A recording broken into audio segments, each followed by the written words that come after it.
I was a chef for a famous all-inclusive hotel chain. One day I was approached in the kitchen and told I needed to pack my bags and move 3,000 miles away to fix a labor issue at another hotel. I happily obliged, but negotiated a deal where I would have my choice of any hotel location after I successfully fixed the labor issue.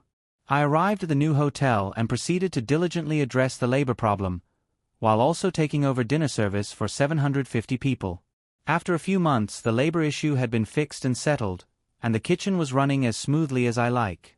I asked my manager about when I could make the move to another hotel per our arrangement, and I was told since I had done such a good job they were going to make me stay where I was for an indeterminate amount of time, i.e. forever. I let my management know this was unacceptable, and I demanded I be transferred in accordance with the original agreement that got me on a plan in the first place. I was told they would work on it. I gave them a 3-week window to address the issue, to give them time to discuss it with the head office, etc. I told them if they did not come through in 3 weeks I would walk off the job and never look back. After 3 quiet weeks I politely asked my manager if my transfer had come through or at least was still in the works. It was not. The next morning I gave the entire dinner staff the day off and told them not to answer any work calls. I set up the kitchen as if I were prepping dinner. Onions and herbs in hotel pans full of water with foil covers, garlic sizzling in pans, etc. I kept the charade up until around 4:30 p.m., at which time I left the kitchen, went to my room, picked up my bags and went to the lobby to wait for my ride. The manager came out freaked. There were 750 pre-paid dinner reservations that night and no food, and told me if I walked out I would never work for the company again. I laughed, shook his hand and said goodbye. I never looked back and never talked to anyone there ever again. This was 20+ years ago. It must be pretty easy for a chef with talent and organizational skills to find new work after finishing up with an employer. I love food but can't even claim cooking skill, so I'm curious. Did you have some sort of contract with that hotel chain at the time? Were they able to sue you or blackball you in some way? Are you still in that line of work? Was at a huge music festival in Wales. Long story short, some muscled douchebag raver assholes stole all our booze out of our tent and drank the stuff in plain sight, while laughing at us all. We confronted them. They denied it. They were much bigger than us and were surrounded by their friends. So next day, they all leave to go to the main venue tents, and my mate runs, dives into their tent, and disappears for a good 10 minutes. I'm wondering what the hell he's doing, so I walk over and open up the tent, only to find him squatting over a hole he dug in the ground in the middle of their tent, and he's taking the biggest shit I've ever seen, just nonchalantly pooping in this hole. He finishes up, drags the canvas flooring back over this hole. We take a quick look for any booze we can have, but none that we could find, and we walk back to our tent. For the rest of the festival, we can hear these cunts shouting about the ripe smell of shit everywhere, until one of the lads' girlfriend decided to drag the canvas bottom out of the tent and finds the hidden treasure trove of shit. Suffice to say they had pissed off more people than just us, so when they confronted us, all we could do was deny it completely and laugh. Surprised we didn't get beaten up, simply for taking the piss out of the situation like we did. Was a good festival. Chase and status weren't bad. Found more booze. Used the porta-potties from then on. I don't know why I am sharing this, but here we go. When I was in middle school I got picked on a lot. I was that really big kid who just did not stand up for himself. Every new school I went to it usually started okay, until one kid would test me and see me not do anything about it, then it would spread like wildfire. Needless to say, I had a miserable time in middle school. It was the spring and at the time I was a part of the track team. Being a bigger kid that meant throwing shot put and discus. There was this one fat fuck named Eric, who wasn't all too popular himself, and he had decided to earn some cred for himself. He would start laying into me. I would snap back at him every time he insulted, but I didn't want to take it past there, and he knew this. The constant insults continued for weeks. Every day after school I had to stay for practice for a couple hours, and here was Eric constantly heckling me. One day I decided I had enough. My mind was made up. I was either going to get the shit kicked out of me or I was going to demolish this fuck. Having never been in a fight before, I worked out how I wanted to do this for quite a while in my head before beginning. Meanwhile, the whole time he just kept running his mouth. I was at the point between tears and blind rage. I was standing in the discus ring holding the discus, and there was his fat ginger face cackling at me. I decided I would throw the discus at him and then charge. In my mind's eye, I imagined that the discus would hit him in the arm or back, or possibly even get slapped away as I ran towards him. After all, I tossed it underhanded like a frisbee, not what I thought had any force behind it. Nope. Instead, he just stood there, staring as the discus flew towards his face. I will never forget the sound/sight of when the discus made contact. I could hear his jaw shatter as heavy spurt of blood shot from his face. See, Eric had braces, and not only did the discus break his jaw and burst straight through his bottom lip, but it also quickly dislodged most of his front teeth, sending his brace wires sprawling in all directions, digging into the flesh of his cheeks and gums. The amount of blood pouring from his face was nauseating, and all of a sudden the rage that had been building inside of me was gone and replaced by immense sadness for him. He took off running towards the coaches, and I was right behind him. I couldn't contain my crying as I followed step by step behind him, hearing the gargling wails and screams for help. We were both ushered into the coach's office quickly. I was too hysterical to answer any questions. The ambulance came and picked him up, and my way overprotective and somewhat sociopathic older brother came and sheltered me from the barrage of incriminating questions coming from the coaches. My brother grabbed me to pull me out of the room and take me home. The coach shoved past him and pushed me back into the chair, stating that I wasn't going anywhere. My brother turned around and knocked him out cold, and we left. Over the next few days, everyone kept their distance from me at school. The principal finally called me in and asked that I write a statement of what happened. I said it was an accident and that it slipped.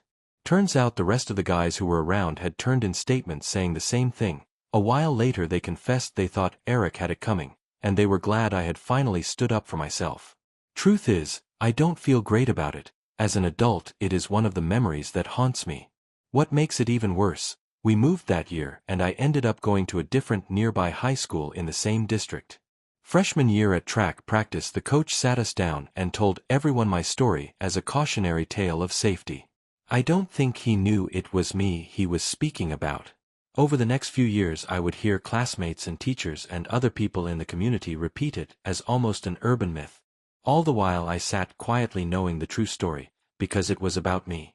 Edit. Thanks for all the replies and the gold. A woman rear-ended me pretty bad. Told me not to call the cops because she was on the way to a AA meeting and she would lose her license. She called her boyfriend, who was a lawyer, and he told me to let her go, told me to come to his office and he would pay cash for all repairs if I brought in an estimate. Did as requested. Lawyer laughed at me and said there was no proof and I wouldn't get a cent. I was completely broke and knew I could not afford the repairs, and furthermore the car was not legally drivable as it was. Late on another night I went to the AA meeting via bicycle. She had said where it was in passing and I checked the schedule. I confronted her on her way out. She confessed her license was suspended and she had been driving without a license that day. Since it was summer, I had days free from class and rode my bicycle to the lawyer's office for a few days to learn his schedule from across the street. Slowly a plan for revenge took shape in my mind. When I knew his beautiful car would be unattended for a while, I filled his gas tank with sand and sugar loads of it. At the time I lived in a bad neighborhood and there were always abandoned cars around.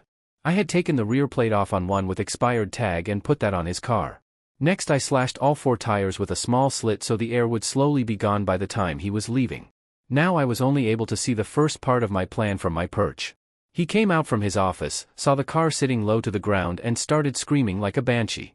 And this is how I imagined the rest. He pays to get the car towed, they replace/patch the tires, he drives off, engine fails eventually because of the sand etc. Tows it again, pays for repairs, or new/rebuilt engine, drives off and is pulled over for expired plates. Since he arrogantly never took my information and never even looked at the repair estimate, he didn't know the name of his saboteur. I actually didn't tell anyone about this when it was going on. My girlfriend would not have approved, and very few since, but about a year later I drove by the office and saw it was no longer his. I feel like the woman probably would have done the right thing, but she was just mixed up with a jerk. Hopefully the events I started made it clear to her. Sweet secret revenge.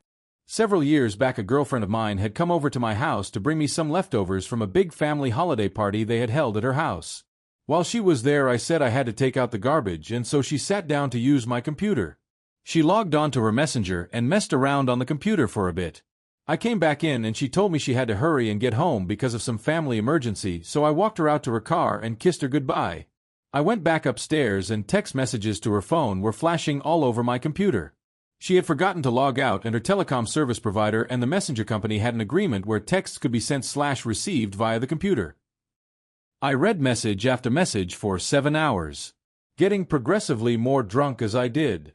From the one-sided content of the messages, I was able to ascertain that she was currently dating at least 5 different men and had actually left my house to go to one of her other boyfriend's house to spend the night. I continued to drink and read the messages well into the night.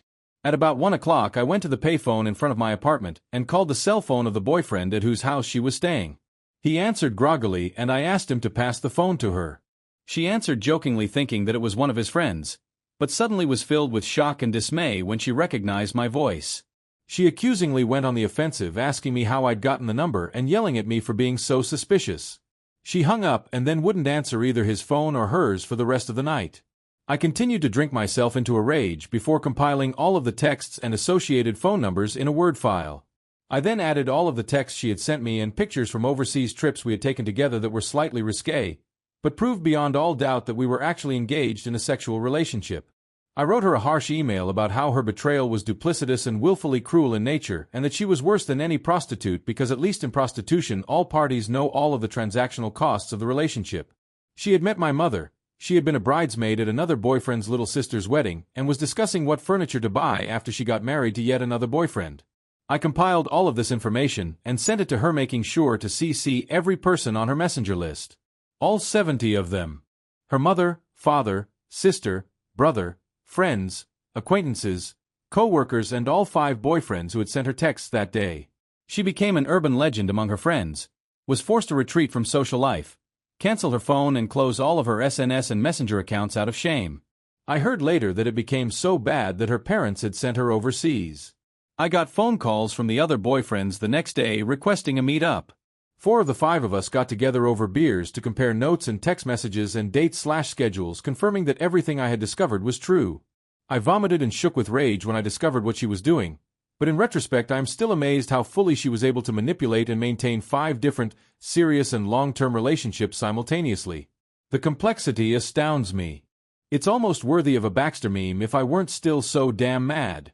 I worried for a time about legal ramifications, because we live in a country where slander laws can be applied severely, even in cases where the slander is true, but I never really regretted what I did. If I spared at least one other man the heartache, rage and trust issues I experienced, then it was worth it. TLDR girl cheated on me with 5 different guys. Sent the details to everyone she knew and ruined her life. Edit. For those wondering, we live in Korea, which has a law that covers. Slander is perhaps a poor choice of English equivalence on my part, but it is often translated as injury to a person's honor, defamation, slander, libel. It can be 100% true and still be a criminal offense. It's a common tactic of big corporations and the wealthy for silencing people on their crimes, but could undoubtedly have been applied to a case like this as well. Thanks for all the comments of support. I'm not really angry anymore. For a couple years I loathed all women, trusted none of them, and often found myself waking in the middle of the night grinding my teeth and cursing, but that's all in the past. I'm in a loving relationship and have a wonderful baby boy with my new partner. I really couldn't be happier. But there is no erasing emotions so intense from the memory that I know of, and thought people on here might enjoy the story. For those who've experienced similar things, I'd just like to tell you there is hope.